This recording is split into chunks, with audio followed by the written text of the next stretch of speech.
Good morning, everyone. Excuse me. Yeah. So hopefully your guys' first week of February was going good. Glad to have you guys here and welcome back. So we're just about to get started here in a moment. But yeah, if you guys would do a solid, hit the like button. I would absolutely and truly appreciate that. It does help out the channel. So yeah, that'd be cool if you guys did that. And then of course, Google Pixel 10a coverage, tech talk, with just a straight, type of like tech video.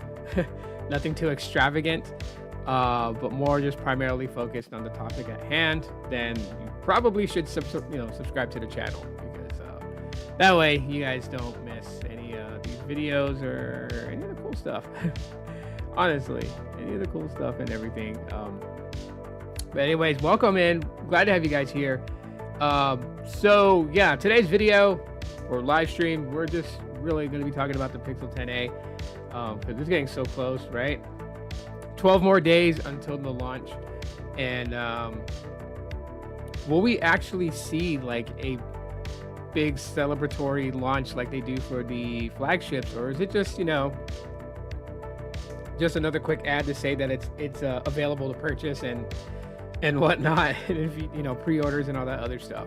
So we'll find out on the 18th and everything. So I mean, we'll be talking about that. We'll be talking about, of course, the rumored specs. They're still rumored. They're not anything that's ironclad. I always say we will know for sure what the specs are for these new phones on day of launch, when it is made official for everybody.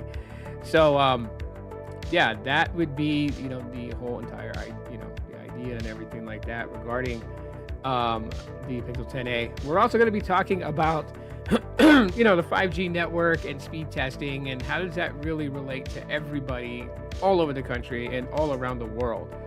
I'm going to be laying out some of my thoughts, opinions about it, and so yeah, we'll talk. We'll talk about the 5G networks and how how's that going to resonate with all of you. Yeah, so we'll get into that, more tech talk and everything throughout today's live stream. So yeah, glad to really have you guys here. There'll be a point where I'll clip out a part that's going to be a spotlight short. So if you guys see me like fidgeting with something, obviously it's because I'm beginning to record that segment that I'm going to clip out for a short. And yeah, for the most part. So there is a poll. If you guys answer the question to that, I already see that somebody already answered that. So we got one vote right now. So that's pretty cool. Let's see. Okay. Probably the biggest update will be the addition of Pixel Snap. Do you really think that the 10a is going to have Pixel Snap? Do you think that's something that they've included in it? That's a very interesting thing, and it would be cool if they did, but there has not been any mention that they were going to put Pixel Snap on the Pixel 10a, and that would probably be it would likely be a feature that they would reserve for the flagships, right? For the Pixel 10 series, and then for the upcoming Pixel 11 series. However, if they put it in the Pixel 10a, that would be absolutely cool. Of course, it does change up a couple of things, right? With the Pixel 10 series, when they mentioned that they had their own version of MagSafe called Pixel Snap, which was dedicated magnets with inside the Pixel 10. That caused the removal of reverse wireless charging, which some people find that to be a bit helpful. I know that I do. I find reverse wireless charging to be helpful because, you have reverse wireless charging on the device and you have your buds, just put it on it and just let the phone charge up the buds and everything like that, or whatever. It'd have been cool if you could charge up your Pixel Watch from reverse wireless charging. I'm just saying, because you could always lay your phone on a desk and lay your watch on top of it and let it charge it up if your watch was dying and everything. Google wants to sell more accessories. Yeah, but Google also wants to primarily focus on its flagships. So that's something that I mean, I don't know. It's really hit or miss with Google. Google's like all over the place. For the longest time that that I've been a supporter and a fan of the Google products, the Pixel lineup and stuff, I've noticed that like they always have what's called missed opportunities, always. And as much as like we as enthusiasts are very vocal about what they could have done, what they should have done, and then like sometimes they will listen and sometimes it just won't. Sometimes it just won't at all. It's so weird. Anyways, yeah. So if you go to to their store, you can already see up front, they got it laid out on this nice, just like white screen. You see the Pixel 10a, and then yeah, it tells you guys, pre-order February 18th. So February 18th is going to be the pre-orders where you can pre-order the device, and probably a week after that will be its actual launch. And the interesting thing about it is that this time around, we're not getting told that there's any issues to delay it.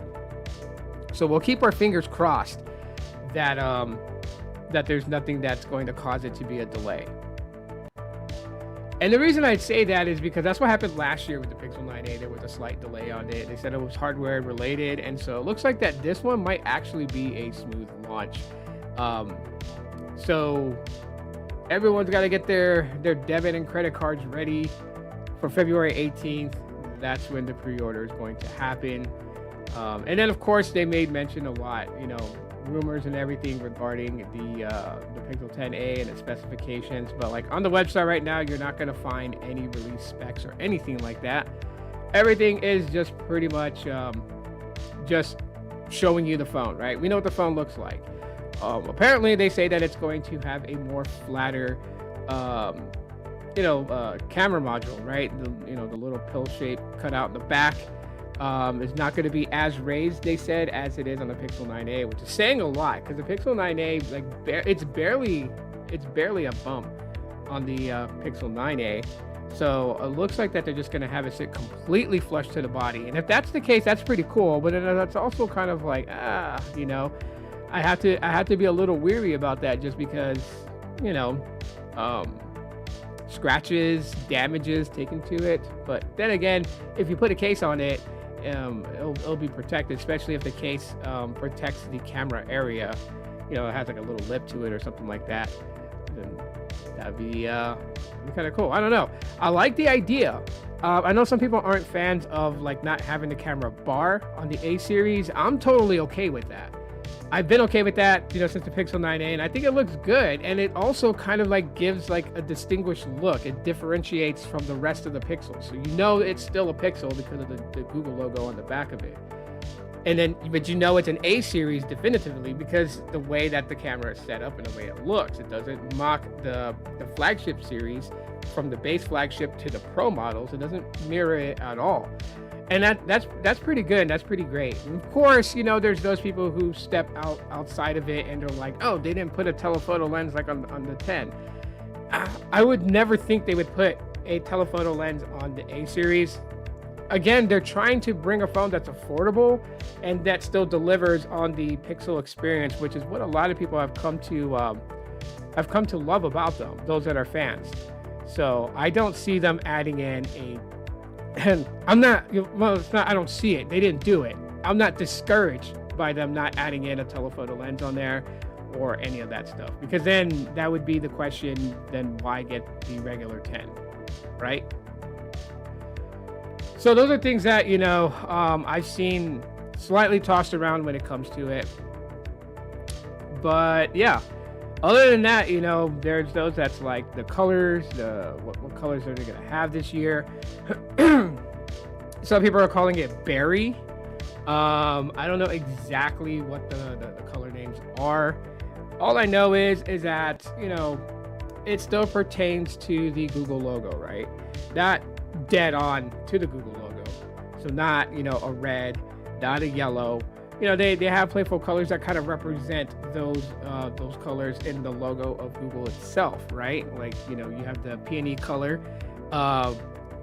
which yes, it's pink, but it's more closer to like a red shade of pink, and so therefore represents red. Iris, which was supposed to be like purple, blue, from last year. And you have we've had green color.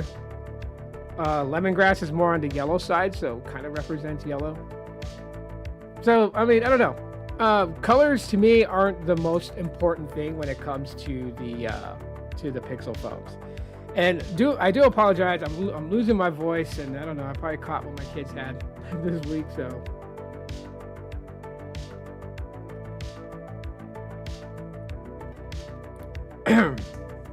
Excuse me. I needed to clear up my throat. Try to get my voice back, but yeah. I don't ever catch a break. I got sick. I got over it. My kids caught something, and I believe they passed it on to me and their mom. So now she and I are both, feeling a little off or whatever. But do bear with me. The price of when you get older. Gosh, golly. Anyhow, yeah, colors are not such a big deal in my opinion, and they never will be a big deal in my opinion. You can always skin a phone. You can always put a case on it. I mean, I don't know. I never really seen it as like a big detrimental thing. So yeah, colors, I mean, well, they're nice and they're cool. They are what they are. I can tell you guys directly, I won't be upgrading to the 10A. And on the Pixel Sideload channel, I popped a video yesterday and I explained that. And it's nothing against the phone. Like, I think the phone is fantastic. I think it's great already. Like, I don't have what do you call it? Like, I don't have the actual playtime experience with it to put that down like it's gospel. But from what it's showing that it possibly has, and then of course my experience with the Pixel 9a, it doesn't seem too off in my opinion. And so the Pixel 9a, the 9a has brought me a really good experience. I really like this phone, and yeah, it does have to go for repair. So I did reach out to Google support, and they did confirm more than likely the EUICC is dead on my Pixel 9a. So they're like, it could get repaired or it can get replaced. And I'm like, man, if they replace it, they better give me another Iris and not like an Obsidian one. I mean, I won't have a problem with getting an Obsidian one, but I got Iris, and it is what it is. And so, or I can just keep the phone the way it is, and it can only run physical SIM cards in it, and then yeah. But for the most part, I mean, I had a great experience with the Pixel 9a, so I would only, assume that if most of the specifications of the 10a is very similar to the 9a, there's really no reason for me to upgrade. Will I try to get some hands-on time with the phone? Well, absolutely, of course. If I have to go to Best Buy and kind of hang out there for a little bit and play around with the phone, I'll do that. I do believe that my wife is more than likely going to upgrade to it. So if she does, then of course she'll let me play around with it and review it and all that other good stuff that I do. So I love my wife because she loves when I do this. Like, she would prefer me to do this than to go back to my old lifestyle. Believe you me, my old lifestyle wasn't the greatest. So I know that's why she supports me in what I do here on YouTube and everything, and being one of my biggest fans and whatnot. So I know if she upgrades to the 10A, then guaranteed, she's going to let me review it for you guys. So I'll be able to review it. I'll be able to tell you guys things about it. Of course, I still have my 9A. I still will have my Pixel 10, so that won't change. And I like using my Pixel 10, so it's just the only thing I feel weird about my Pixel 10 though is like it being all glass, and so like I like to just use the 9A I can rock the 9A with no case and everything like that and feel just, just fine with it. Even though I do have a case for it, I do have one of the official Google cases, and I don't recommend the official Google case. I really don't. Just because it doesn't really have that type of protection. I feel like it. So like, I get them just like as if it's a novelty. Like it's something to say like, hey, I have the official Google case for the Pixel phone that I have. And yeah, I will get one for the Pixel 10. I'll probably do an obsidian color case. Like, I think it's tacky to get like the lemongrass case for the lemongrass Pixel 10. I mean, it's just like doesn't always have to match, you know what I mean? But yeah, so while I am happy with the Pixel 9A and the Pixel 10, reasons enough why I won't go for the 10A. So I just want to clarify that. It doesn't mean that the phone is bad. It's just I don't see a reason for me to do it. That's why I have my wife. Upgrade my wife. She gets a new phone. She gets to use it. I get to play around with it. That's about it. And she does get the 10A. Of course, I will do a physical comparison between that and the 9A, just to see what they kind of changed up. If like the button placements is a little different, if the speaker cutout, the microphone, if those are different. Yeah, you have to see it like side by side in order to see if there's any type of difference. And so yeah, that's a possible in the future. But I will get hands-on time with the Pixel 10A, and I will be able to tell you guys what I think about it when I hold it in hand, when I play around with it, test the cameras and all that other stuff. I'll be able to do that sometime in the next couple of weeks, for sure. Yeah, so the Pixel 10A, it's just Google's answer to giving you a phone that will give you the similar experiences to the flagship. But of course, like everyone says, they got to cut corners to make the cost go down. So at least the cool thing is that there's no price hike on it. It's not, it didn't go up from $499. Sad case is that I was hoping that, they would start off $256 as the base model and go up from there. That's not the case. So the base model is still $128. That's $499. And then there's the 256 model, and that's a little bit more. So I don't know if that's going to be a bummer to people or not, but that's just the reality of things. So yeah, not crazy enough as is. So yeah, anyway, just kind of moving away from that. Like I said, you guys can answer the poll. Looks like we got another answer on there, and it's a no. So someone voted no. It's not an upgrade for the 9A. So cool. Glad to see you guys participate in the poll. If you're coming in and you're watching, vote in the poll. Let me know what your guys' thoughts are regarding the Pixel 10A. So there's this thing, right? Regarding the 5G network. 5G has just been like, this thing that seems to be important to like people out there. In the very early days, right, we even saw like when Verizon was, well, not Verizon, but when iPhone was unveiling the iPhone 12, and on that keynote launch, they had Verizon on there, and Verizon was just talking about 5G this, 5G. I mean, like someone literally like took the entire keynote and just chopped it up to every time the word 5G was said, and that it was kind of funny. It's a little comical. And I have friends who talk about the 5G network on their channels. They give everybody insight as to what the MNOs are doing and how the network build-outs are happening, how they're upgrading hardware on the towers for better connectivity. So I'm not taking a stab at them or anything like that, but people do need to understand it is cool to know how all this stuff works. It is cool to have insight to understanding how your phone connects to these towers, how your phone connects to these, to the spectrum, and how you're getting, things delivered to your phone, right? How fast you're able to download things, or how smooth is your gameplay on your phone, how you're able to stream a much heavier graphic, media. Like, yes, there's an importance to it.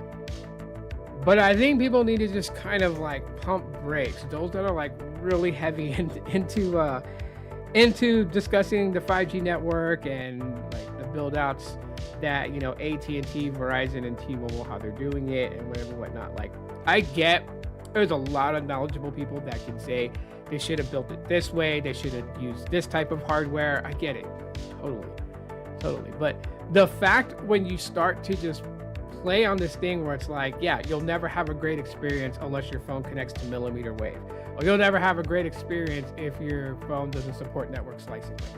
Like, there is some truth to that, yes, but the cold reality of it is that majority of what people do on their phones doesn't really warrant that.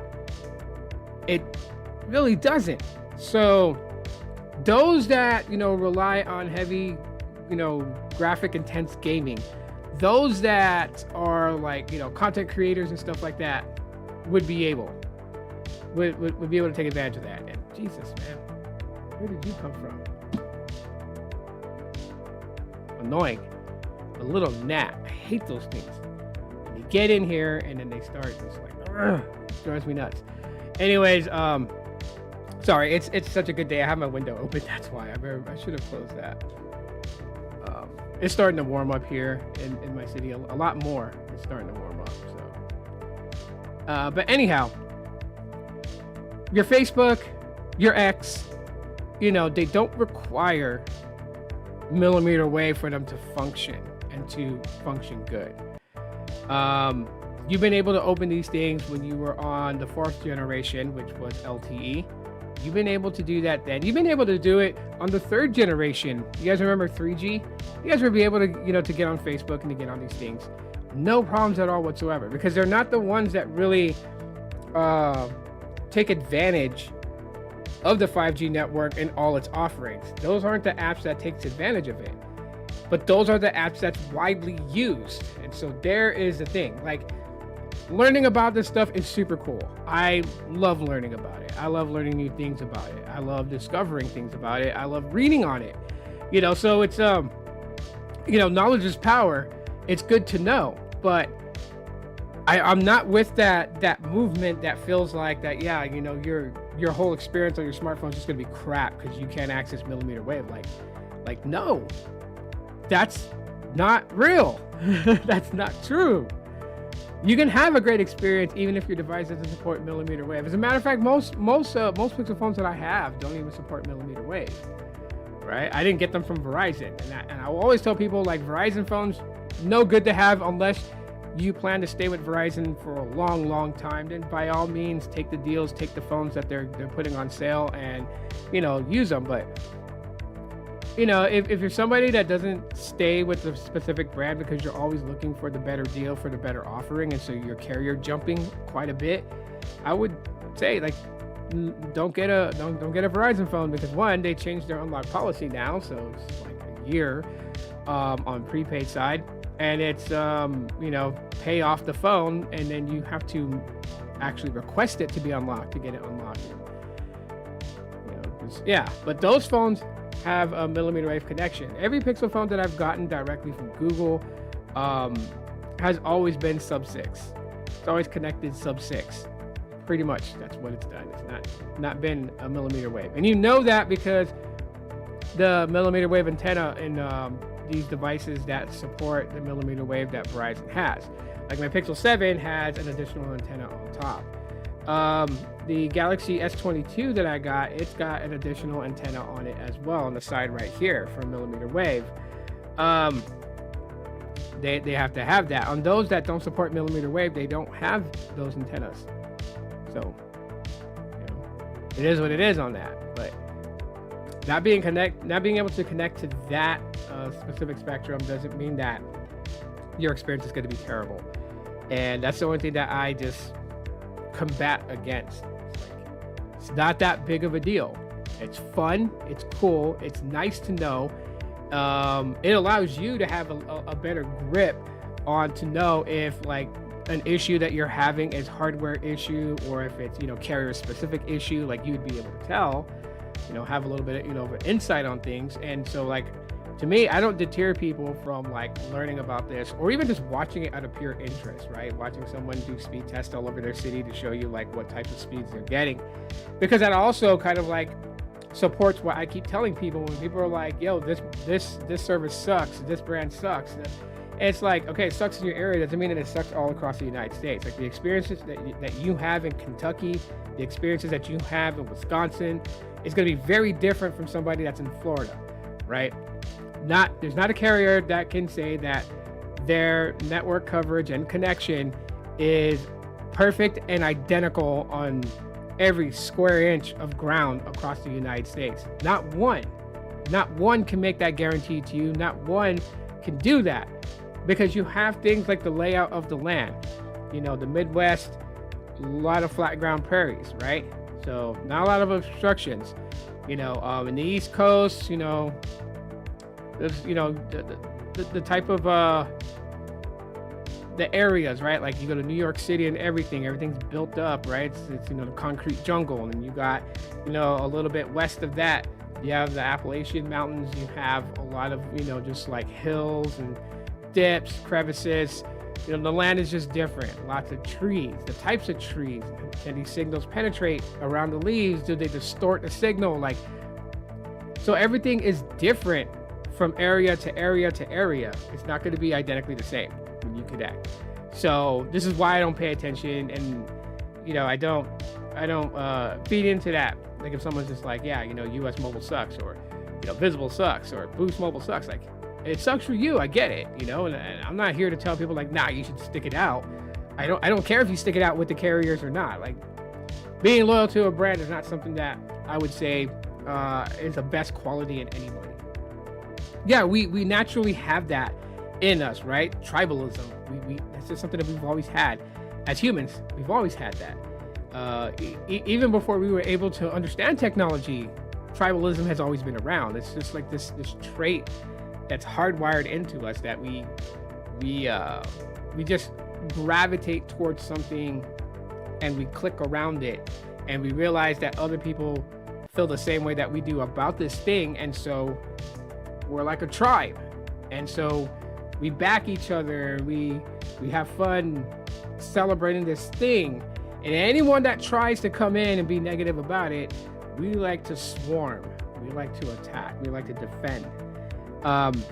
Yeah, tribalism, it's hardwired into us, and we even apply this today when it comes to, you know, brands of smartphones, brands of tablets, brands of computers, you know, the carriers that we use to have these data connections.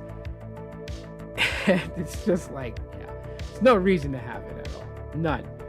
No reason to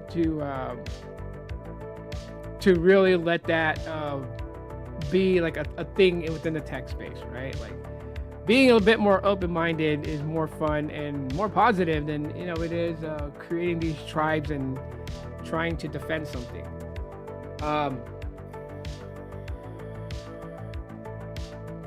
That's just the way that I look at it. I don't know how you guys look at it, but that's how I look at it.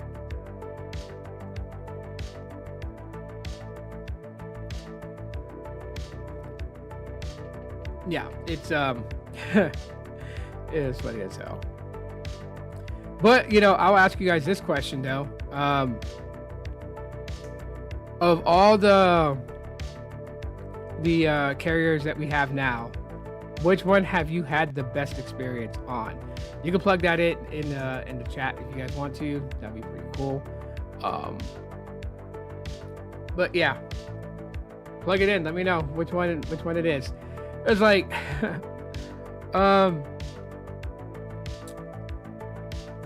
the most interesting thing, and it's so funny.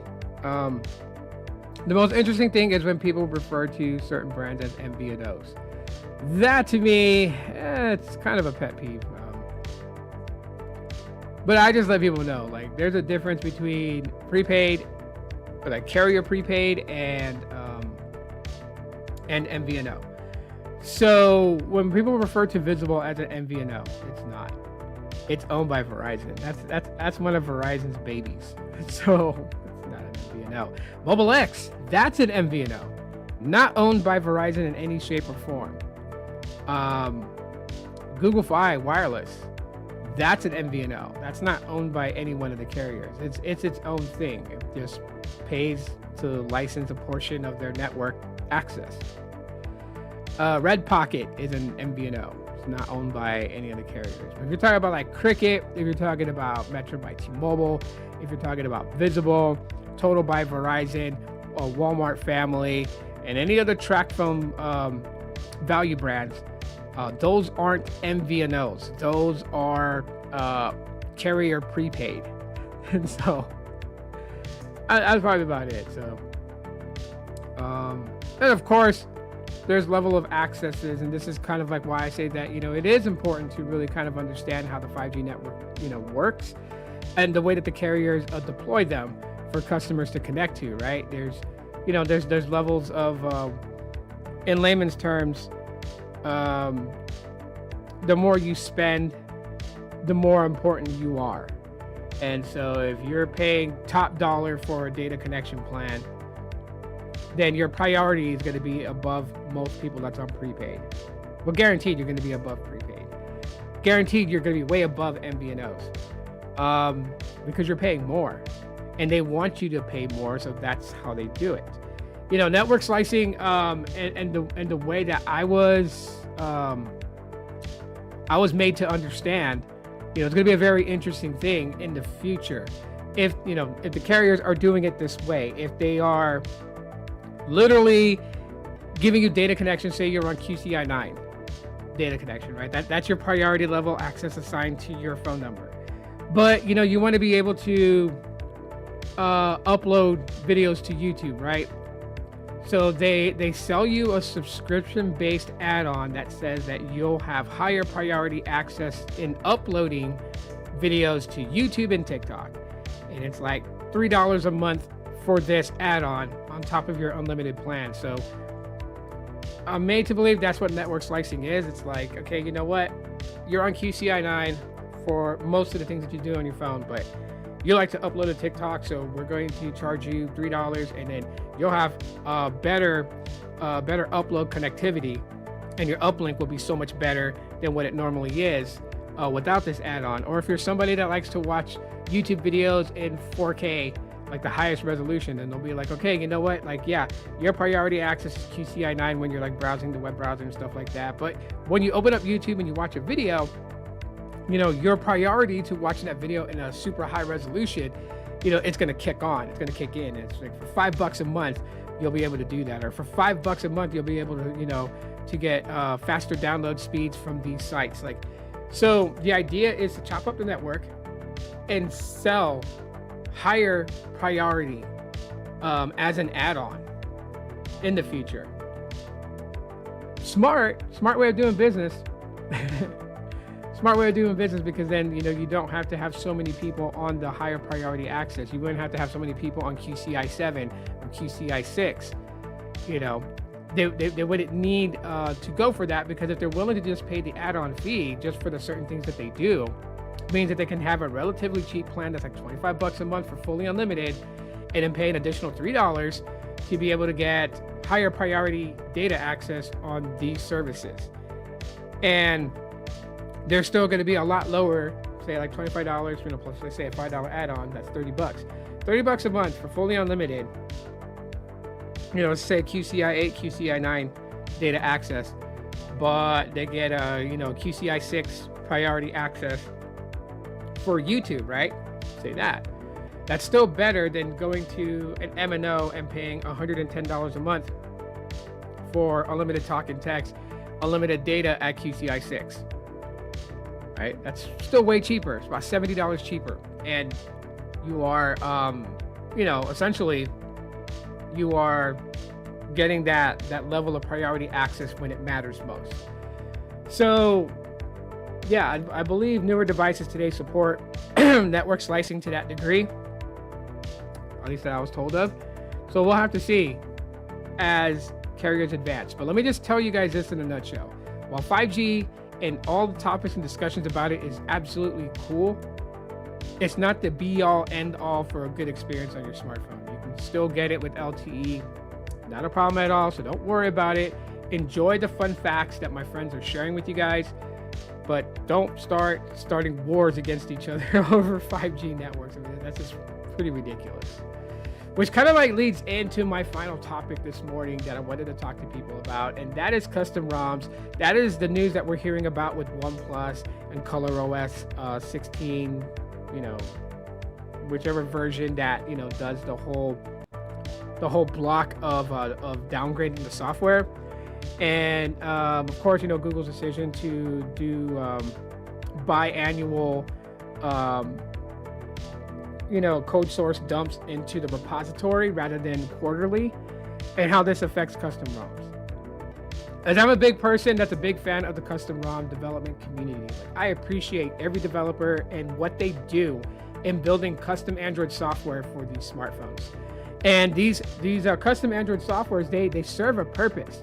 You know, there's you know, features and things added in that, you know, a lot of us, like, you know, we'll go to Google and we'll talk about, like, yeah, you know, you should add this into the Pixels, and they don't do it. Or we do that with Samsung. We do that with the iPhone, or whatever. Not iPhone. iPhone's like so locked down. Bad example. Like Motorola and there's all these different Android devices. Like, oh yeah, you should incorporate this. All that missed opportunity stuff that I talked about in the beginning. I'm like, yeah, you know, this is what we're talking about. So there are those who just take to social media and say missed opportunity and missed opportunity and missed opportunity. And then there are those that's like, missed opportunity, you're not going to do it, so I'll do it. And then they grab the source code files, and they begin building a custom ROM that's going to incorporate these features that they consider to be a missed opportunity and give it to the people. That's the importance of custom ROMs, and that's why I support them, and that's why they still exist today. They may not be plentiful like they used to be back in the day. Right? We had things like AOKP, AOSP, Dirty Unicorns, Pac-Man ROM, Paranoid Android, Cyanogen Mod. We had a whole different amount of custom ROMs back then. Jelly Bam was one of my favorite ones on the Galaxy S2. There's just so many of them. Moki ROM, that's another one I remember. It just popped into my head. I remember flashing that on the S2. There's just so many of them. And yes, while it's condensed, while it's become smaller, the community has shrunk a little bit, right?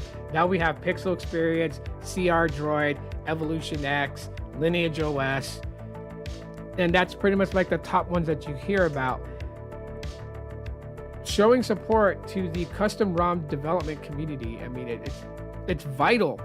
It's vital that we support them. You may not be someone who flashes custom ROMs on your phone, but you definitely want to support these guys. These guys are going out of their way to build these custom ROMs that maybe one will have something that you've been waiting for on Android for years and didn't know that it was possible to do.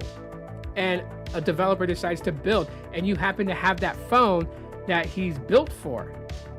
So yeah, aside from just features, it's really cool to see devices actually prove the point that they can last longer than they're actually supported for. Like the OnePlus 9, which, you know, screw OnePlus because they keep leaving me on the hook. They're not giving me the token bin file I need to unlock the bootloader of my OnePlus 9. I would love to have my OnePlus 9 on Evolution X. I think it's like Evolution X 11.4.1. So it's Android 16. It's legitimately Android 16 on a OnePlus 9, and I would love to have it on there, but OnePlus is giving me the runaround and not giving me the token bin file no matter how many times I verify all the necessary things they ask for. Pisses me off. But, you know, you take something like the OnePlus 9 and you could put Android 16 on it. You take something as old as, you know, the Pixel 3a and you could put Android 15 on it. I mean, the fact that you can take these older phones and flash a custom ROM onto it, and it's now on the latest version of Android, has proven the case that Androids can last a lot longer than what people say. And that's the reality of it. It does. You know, what was it? Oh, I can't do nothing with the Note 5. I had the Galaxy Note 5. I did see some custom ROMs for it, but I wouldn't do anything with the Galaxy Note 5 my sister gave me because it's got some terrible screen burn-in on it, so it's so totally bad. But seeing that you can do this, and that there are people out there willing to build for these older devices, willing to keep them alive, I mean, this is the absolute reason why that I do show, like, you know, the Pixel 9a being flashed over to Evolution X and whatnot. I show this not to flex and be like, it's on Android 16, like, not to flex like that, but to say, hey, there's development for this phone, so you can expect, as long as there's support for these developers, they will continue to build for these phones. And so when you have things like what OnePlus did with Color OS, which basically is a, you know, an anti-rollback, which prevents you from flashing an older version of Android onto a phone, that totally sucks. And OnePlus is not the only one that gets it. You know, OnePlus is not the only one. Pixels are going to have this implemented in. Pixels will have it implemented in. Samsung Knox already has some of this implemented on the devices. So the anti-rollback, you know, to me, honestly, I'm gonna speak from the heart, is bullshit. In my humble opinion, it's bullshit. Put it this way: there are people out there who are like, I would rather have Android 14 because of the way it looks compared to, you know, Android 16. There are those people who would rather have Android 11 because the way that user interface looks compared to what it looks like today. Why can't they have the freedom to just be on Android 11? Why can't they? I mean, when you're talking about, well, you know, there's vulnerabilities and that, you've been making security patches and having them updated monthly. You're telling me that can't be a thing that's done?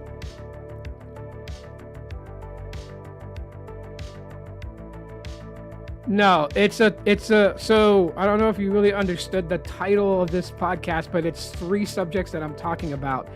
I talked about the Pixel 10a in the beginning, so I don't think you were here for that. I talked about, you know, the need for 5G in the sense of like how people have these carrier wars about which carrier is building 5G better, and absolutely how important is 5G to the real world usage type of thing. I just discussed that, and I'm already on the 3rd subject talking about custom ROMs. So that's what it is. The 9A has 5G. I have the 9A. Most devices today are not built LTE only. That was probably about 5 years ago. So, yeah. 3 subjects.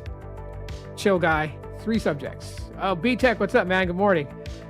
So anyways, this is why I support the custom ROM community.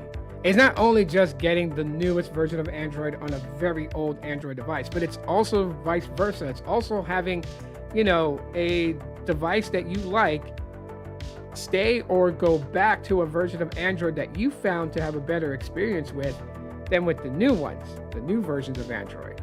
And with, you know, OnePlus being in the line of fire because they've through Color OS, they've put in this level of security to stop rollbacking the version of Android that the phone is on. And that includes custom ROMs. If you flash a custom ROM, say, you know, you flash a custom ROM that's like two OSs older, that could brick the phone.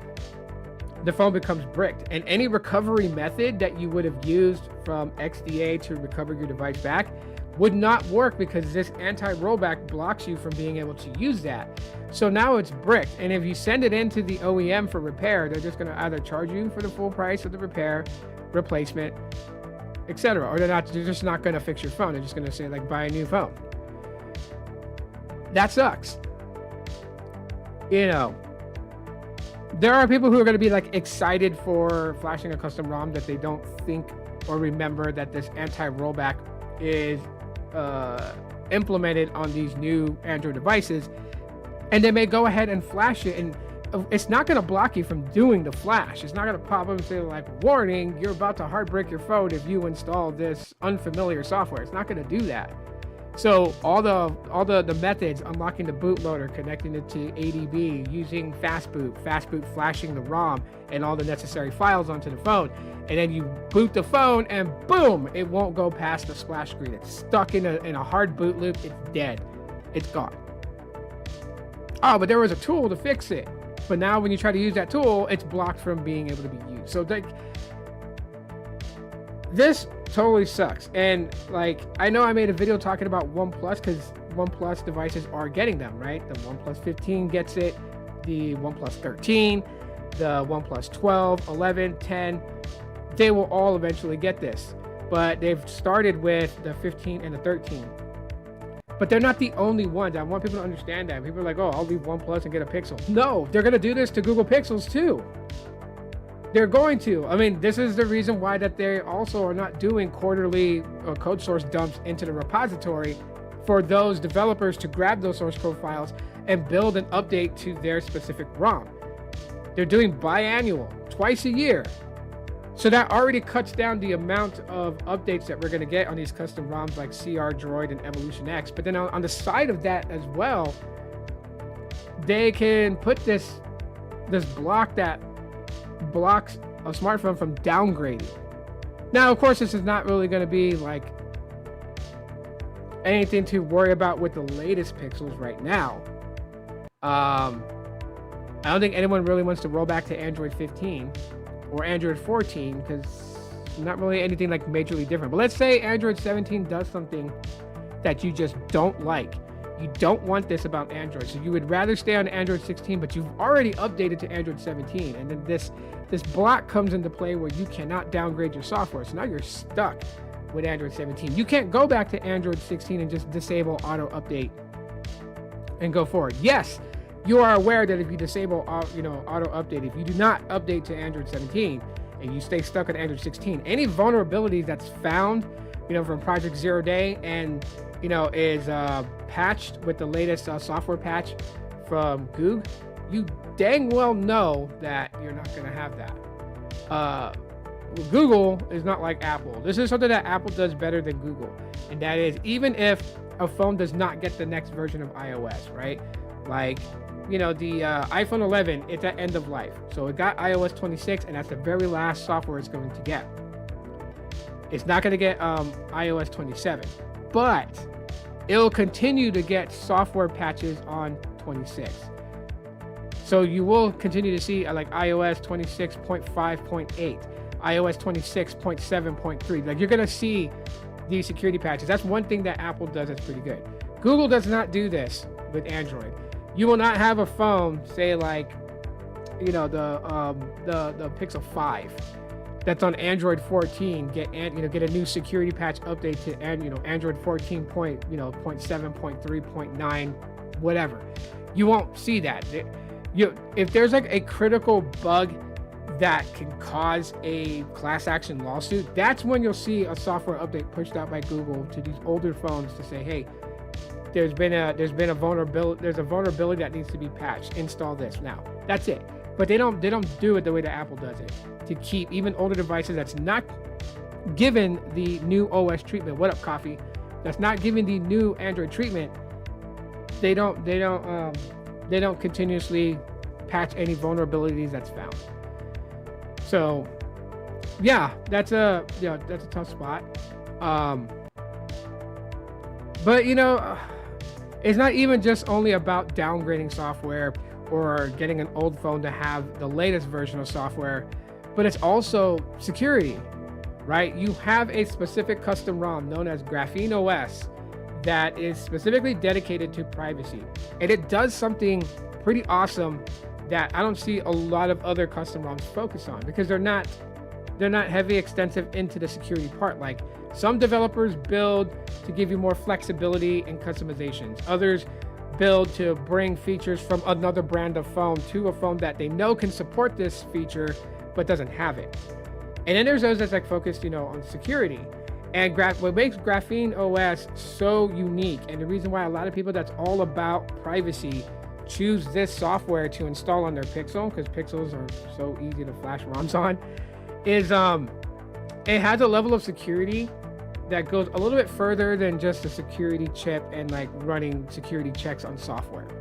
Like, Graphene OS is so unique. It is a pretty cool thing. I wish with stock Android that we had this feature and this ability. And what that is sandboxing. Now, if you don't know what sandboxing is, just think of an actual sandbox at a playground. I'm not saying that it's going to build that in your house. What I'm saying is that if you put things inside the sandbox, it's not outside on the playground. So if you have specific apps you don't want Google to associate with. And what I mean by that is like these apps constantly talk to each other and share information. This is why using things like Google Passwords and everything is so spidered into every app that you have on your Pixel, and even just on Android in general. But if you have a software that say you don't want your banking apps, you don't want your photo albums, you don't want your contact list, you don't want your messages, and you don't want your emails communicating with any of these Google apps, then you can sandbox those apps so they cannot, and there's no way for Google to communicate with them. It's almost as if Google can be like a snake on a digital board slithering around through all these apps, and they'll never find these specific apps. It's like invisible to it. You can't find it. And that's one of the big seller points of Graphene OS. And I know a lot of people actually who love and want to use Graphene OS, and so they go and they flash it on their phones. They don't care about having the latest Pixel themes. They don't give a shit about having, you know, the quirky app icons. They just prefer privacy and security, and so Graphene OS is there for them. And if we don't support the custom ROM community, Graphene will kind of like lose a lot of support to be able to continue support for those people who use their software. And of course, one of the things is security. That's one of the levels that makes Graphene OS loved by those who appreciate it. Now, how could they maintain that they have a level of security if they no longer get updated source code files and bug level patches from Google directly? Because remember, Android is Google's. That's how all this works. They build Android. They are the ones who code it up. They're the ones who get it set. They have the Pixel, which is what they use, aka Nexus, to showcase the new Android. And then the source code files is put into a repository where Samsung, Motorola, and all these other companies, Huawei and ZTE, if they're still a thing, like they grab those source code files and then they build their own version, right? Samsung gets it and starts building One UI on top of it. This is why I've always said, like, Android is like a birthday cake. You got a layer of cake, which is Android, and then the icing is the user interface, which is like One UI, or back in the day, HTC Sense, or Moto Blur, any of these old user interfaces. That's the icing on the cake. The cake in itself is always Android. See, the reason I voted no is, besides what most people would think of it, it's also that I think, well, for the past 3 to 4 years, for sure, yearly phone updates, new phones are apps, not needed. Graphene OS is a funny thing. Did you know that in Spain, they are idiot. They're idiot specs these days. If you watch the news, anyone using a Pixel phone is a suspect and monitored by cops, because imagine criminals use them. I mean, yes, in anything in life, right? In anything in life, it could be built for something good. It could also be used for something evil, because that is within our nature. That's within us as humans, right? We can do very good things. We could be very good people, or we could be very evil people. We could be those who defend the innocent and uphold law and order, or we could be against all that and put, personal gain and selfishness ahead of that. So that's the same thing with these custom ROMs. Like, yes, Graphene OS is made to be safe. So if you're somebody who's not very familiar with cyber attacks and online things, at least you know that you have something that can kind of step in for you and help you. But yes, even the criminal underground world could use Graphene OS to do certain things that are, again, bad and selfish. So it just really depends. But Graphene OS is not just stuck labeled to Pixels only. Like, Pixels are the easiest Android phones to flash. They're made to be that way. I mean, I don't even think people know that you can actually run a GSI on your Android phone without having to actually flash the entire software on the phone. Like, it'll run the software. Of course, there will be a few things that is not going to work because it's not completely installed software on the phone. It's like throwing a layer of icing on top of the cake. So you could run GSIs. You can flash GSIs on your phone. I believe it's like when you're running the GSIs, they run when you reboot your phone, it reverts back to the original software. And you know, you don't lose any data. It doesn't wipe your phone or anything like that. But yeah. But even those things are present and available. Most people don't know about that. Or they know about it, but they just don't remember it, don't use it. The way that mobile technology is going, the way that, you know, I see it going, it's heading towards an iceberg. We're on the Titanic. We're all enjoying the level of experience that we have on our smartphones, right? Whether you're on E deck, D deck, C deck, B deck, wherever deck you're on the Titanic. But we're on this great big vessel that was marketed to us as being helpful, grand, and we sucked into its void. We bought into every bit of it. We abandoned our feature phones, our QWERTY keyboard phones, our flip phones. We got rid of all that to really invest in smartphones. And now we're heading towards an iceberg. That iceberg is just addiction and lock-in and, you know, data sold, information collected. You are the product. You are the product, and you are the product. And you see these movies that mock that. And I know the reason why they mock it is because they don't want people to take it seriously, because in reality, you are the product. You are the most valuable product that any of these companies have. It ain't the iPhones, it ain't the Pixels, it ain't the Samsung Galaxy, and fuck all the 5G connectivity and all that. That doesn't matter, because the most jeweled, the most, you know, just you're up there in value is you. You are the product, what you like, what you do. That's why they have data farming. That's why they take your data, and that's why they sell it to all these advertisement firms. This person likes pixels, so you're always going to see a bunch of pixel ads in your Google feed and in your browser feed and just whatever you're doing. You go on X, and then you ever start to wonder why these ads are so catering to you? And it makes you think, well, everybody must love tacos. Because I went to this restaurant called Taco Boys and searched it up so many times that now I get relevant ads to tacos. So everyone in the world must be just like me and liking tacos. And it builds that false sense of we're all the same, and we're not.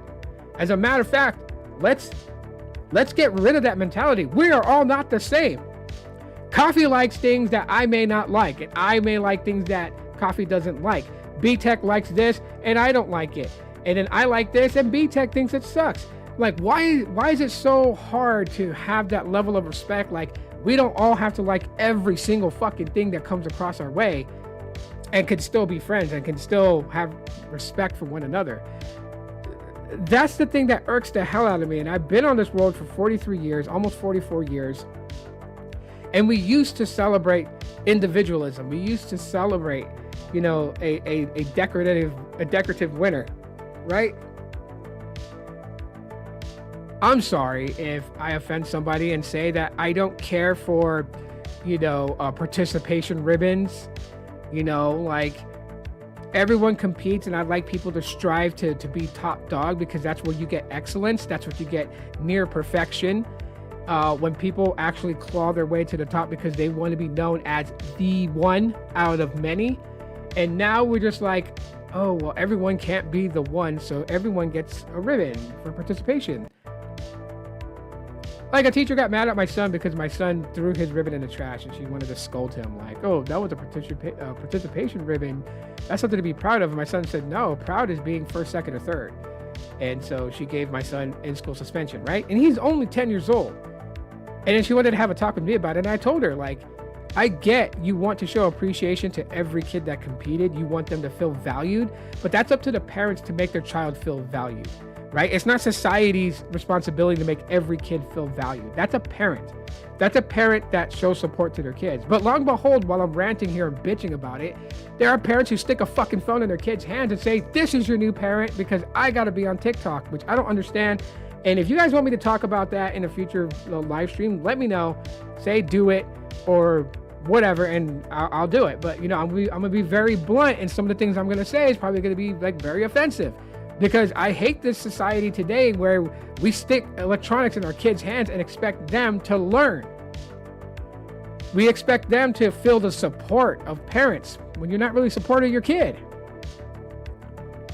participation ribbons do not replace a parent's responsibility to raise their child. And raising them doesn't mean teaching them their ABCs and 1, 2, 3s. It also means showing emotional support. Being there for them. Like, I support my kid. If he doesn't reach first, second, or third place, I'm not going to call him a loser. I'm going to tell him, like, yeah, it's okay. Train harder. You know, learn from your mistakes that you did this time around. Train harder. I'll help you. I'll stand by you. And next year, give it another go. And my son has that mentality. If he doesn't win first, second, or third in a competition, he doesn't get mad at himself where he thinks of himself less. He's just like, what did I do wrong? And thinks about it. And then comes to the conclusion of how he's going to win it next year. You give him a participation ribbon, he's going to thank you respectfully for it. But now it's his ribbon and it's his. He could do what the fuck he wants to do with it. If he wants to throw it in the trash, he can do it. I told this teacher that and she did not love what I had to say about that. She did not. She was just like, that sets a bad example for the other kids. Okay, but I'm not the other kid's parents. They have parents, and it's the parents' responsibility. The parents don't like the way that I parent my child. Use that to their advantage and say, hey, you guys see that guy, that kid's dad? Yeah, that's not a good thing. We don't do that in our family. Whatever happened to teaching kids family values? Things that your family focus and believe on. We don't have that anymore. We don't have none of that. We don't. Why? We're too busy on social media. We're too busy on TikTok and all this other shit. So it's like... kind of went all left field. Hashtag ADHD in the chat if you guys found that funny. I went completely left field. But I'm just saying.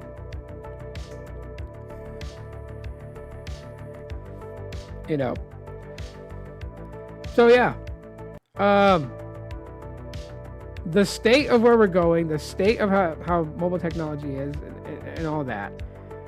You being the product, you being what they're after, ads being tailor fit to you, people thinking that everyone's going to be the same thing because, oh, I got taco ads in Facebook. Everyone does. No, you got taco ads in Facebook because they've studied it and learned your interests, and now they are implementing it in life. They are, you know, every day you get on social media, it's like, oh, he's back on. Throw taco ads at him. Throw taco ads, throw a little bit of NASCAR in there, throw a little bit of this movie in there because they've been interested in this movie. They Google searched it last week, so now we're going to show them ads about the movie. Like, they're tailor-fitting everything to you. And of course, from the ad companies that do this, the companies that place a order with them to advertise their product are paying based on the level of views that the ad gets. This is how YouTube works. Those content creators who monetize their videos through AdSense, they are paid for every 1,000 views, basically, right? So let's say the company that runs an ad through YouTube AdSense says to YouTube, we will pay $27 for every 1,000 view. Okay. So they place those ads in your video. Now, in just your video alone, say your one video they place this ad in gets 1,000 views. So now that's $27. Doesn't seem too much. Doesn't seem like it's too much. Godly, this thing came back in. Get out of here. But anyways, now think about how many content creators are on YouTube and how many content creators ran this ad. Let's say 1 million content creators ran this ad and all of them got 1,000 views on their video with that ad in it. Now that's 1 million times $27. Do the math. 27 million. So anyways, that's how it works. And it works with all these ad companies that go to like Taco Boys, which is, by the way, if I say Taco Boys, there really is a restaurant here in Phoenix called Taco Boys. Not product placement, but goddamn, their tacos are good. Sorry for using the Lord's name in vain, but they are so good. Their quesadillas are fucking phenomenal. You guys, if you ever come here, try them. I'm craving a quesadilla right now for breakfast. So after I'm done with this podcast, I'm gonna go get one. But anyways, yeah. So they go to the advertisement and say, yeah, we're gonna pay $5 for every 1,000 views that your ad gets. So then they put it in Facebook, they put it in X, they put it on Threads, they put it everywhere that ads can be run.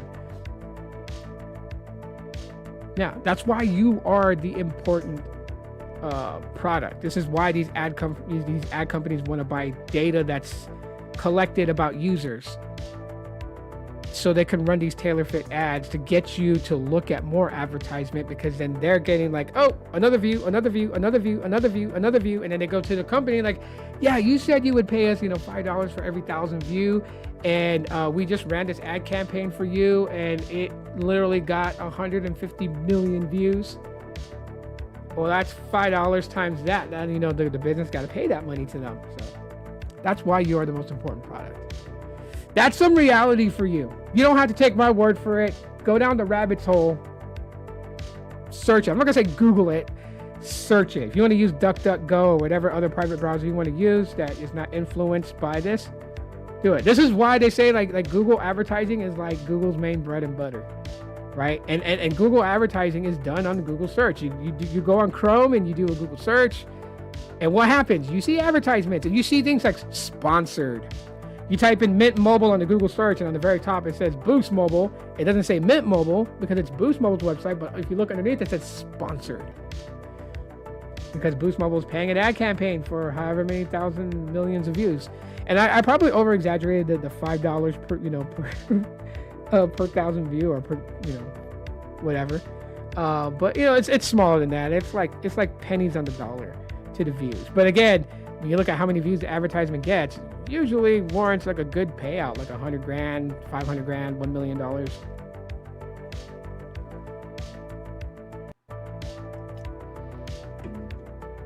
Custom ROMs beat that. There are custom ROMs that have level of security that blocks advertisement, period. So then you have to use, you have to root your phone, which root means it's just you're in full control of the software on your phone. So you have a custom ROM, you've rooted it, so now you can run modules that block advertisement on everything. But then you're like, oh, but then YouTube's not going to work because it's going to know you have an ad blocker. Then you use a thing that's called safety net, which hides the root and hides the modules being used with root access. So YouTube can't detect that your phone is rooted and that you have ad blocks turned on. And then you launch YouTube and YouTube works as normal, except there's no ads. It runs almost as if it's like a premium subscription. It can go months undetected until someone at Google figures it out and says, hey, yeah, this person doesn't pay for a subscription, but they haven't run a single ad on YouTube.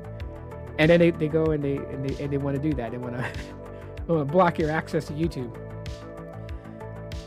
So yes, I would ask everybody out there, like, even if you don't use custom ROMs, stand with the developers, show support, go to XDA, go to their websites, go to Evolution X's website and look at what they ask for in support. And if it's something that you can do, if it's a small donation of $1 or 50 cents, donate. If it's copy this post of ours from social media and copy it and share it to your friends, do it. A share doesn't cost you anything. But we gotta support these guys and gals. I'm just saying. So anyhow, so that's it for today's podcast. Happy Friday. Happy Aloha Friday. I'm glad you guys have been here, and I'm gonna go ahead and end the poll right now. Let's see. Let's end it. Let's see what's up. Right. So 8 people voted. 75% say no, and 25% say yes. They feel like the 10A is an upgrade. Cool. Glad you guys can share that. You guys be safe this weekend. Of course, more videos are dropping. I will be going live here on Aloha Digital on Mondays and Fridays. So I'll be back Monday with another podcast. Of course, videos throughout the week, shorts in between those videos. So just posting more content. I'm not looking for, for like the whole want to be a big YouTuber thing. I'm just getting back into basics and funs of talking tech. That's all I'm primarily focused on. And if you're a Pixel geek and a Pixel fan, head over to the Pixel Sideload. That's my second channel dedicated to Pixel content. You'll find that there. We're at 75 subscribers on that channel. We're almost to a fucking 100, and I'm so happy. I'm so happy that it's a community that's growing. I look at these things as like making new friends and then them hanging out in my house. It's like so cool. That's how I look at this whole thing with YouTube when I get a new subscriber. It's like, you're not just a subscriber. You're like a new cool dude hanging out in the house with all these other cool dudes and girls. And we're just chilling and vibing and having fun. That's how I look at it as. So yeah, we're at 75 subscribers, 25 away from reaching 100. So yeah, definitely if you're new to this channel and subscribe, thanks for doing that. Turn on bell notifications so you don't miss a video, or in fact when I go live. And you know, for everybody else, I mean, yeah, hit the like button. I appreciate it. Thank you so much. And just, you know, watching how things is going. 5 current viewers right now, 166 views. Let's see how this really is with the, you know, the whole YouTube Studios built into OBS. That's what I use to live stream is OBS. Okay, anyways, I'll let you guys go. I love you guys very much. Enjoy the rest of your weekend and be safe out there. Aloha.